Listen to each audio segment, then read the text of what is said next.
In this guide, I'm going to show you guys how can you watch FIFA World Cup 2026 on Fox One. Let's get started. Launch YouTube app on your mobile device or visit the YouTube website on a PC.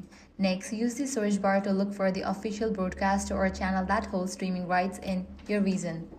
Once you find the channel, visit its homepage and check the live or upcoming section, where scheduled matches and live events listings may be displayed. When a match goes live, simply open the stream and start watching through the official broadcast. Keep in mind that match availability can vary depending on your country or region due to broadcasting restrictions and licensing agreements. It's also important to note that some live streams may require a paid subscription, channel membership, or access to a premium service offered by the broadcaster. In certain cases, new users may be eligible for free trials or promotional offers, so be sure to review the available options before subscribing. Once you have the necessary access, you'll be able to enjoy the FIFA World Cup action directly through the authorized platform. So that's it. If this guide helped you out, do not forget to like, share, and subscribe.